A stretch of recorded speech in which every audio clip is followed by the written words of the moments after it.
পাকার ঘরে জল ঢুকে গেছে।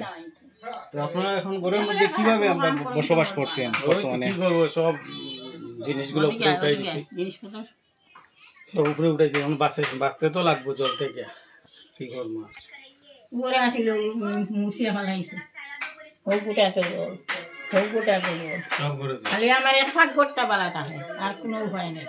আর সব ঘরে জল ঢুকে যায়। সব করে জল, বৃষ্টি দিলে জল, ড্রেনেজ ভালো না তো, ড্রেনেজটা ভালো হলে জল। কষ্টের মধ্যে আছেন, এটা কমিশনার যে খোয়া তো লাগবো, এরকম থাকতাম কেমনে? তারা কোনো ব্যবস্থাই নেই। আমরা কত নম্বর ওয়ার্ড মাসি?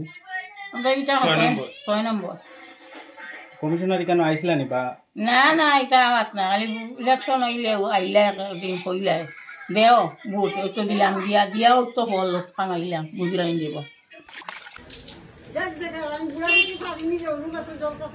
হাইলাকান্দি শহর 6 নম্বর ওয়ার্ড। তো এখানে দেখতে পাচ্ছেন কীরকম ভয়াবহ দৃশ্য, কৃত্রিম বন্যায় এবং ড্রেনের সিস্টেম খারাপ থাকার জন্য এখানে এই অবস্থা।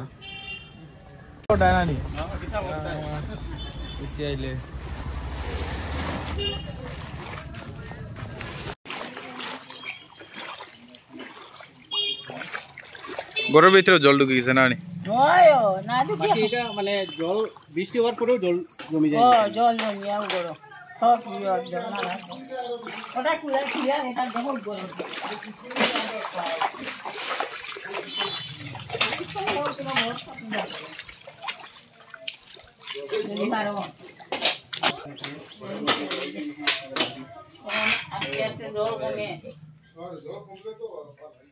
পাকার ঘরে জল ঢুকে গেছে। তো আপনারা এখন ঘরের মধ্যে কিভাবে আমরা বসবাস করছেন বর্তমানে? কি করবো, সব জিনিসগুলো উপরে উঠাই দিছি, সব উপরে উঠাইছি। এখন বাঁচতে তো লাগবো জল থেকে, কি করবো। উপরে আসিল মুছিয়া ফেলাইছে, হোক গোটাতে জল, হোক গোটাতে জল, খালি আমার এক ফাঁক গোটটা বালা থাকে, আর কোনো উপায় নেই। আর সব ঘরে জল ঢুকে যায়। সব করে জল, বৃষ্টি দিলে জল, ড্রেনেজ ভালো না তো, ড্রেনেজটা ভালো হলে জল। কষ্টের মধ্যে আছেন, এটা কমিশনার যে খোয়া তো লাগবো, এরকম থাকতাম কেমনে? তারা কোনো ব্যবস্থাই নেই। আমরা কত নম্বর ওয়ার্ড মাসি? আমরা এটা 6 নম্বর। কমিশনার কেন আইসলানি বা? না না, এটা আওয়াত না, খালি ইলেকশন হইলেও আইলা একদিন কইলাই দেও ভোট তো দিলাম, দিয়াও তো ফল খামাইলাম, বুঝরাইন দেব।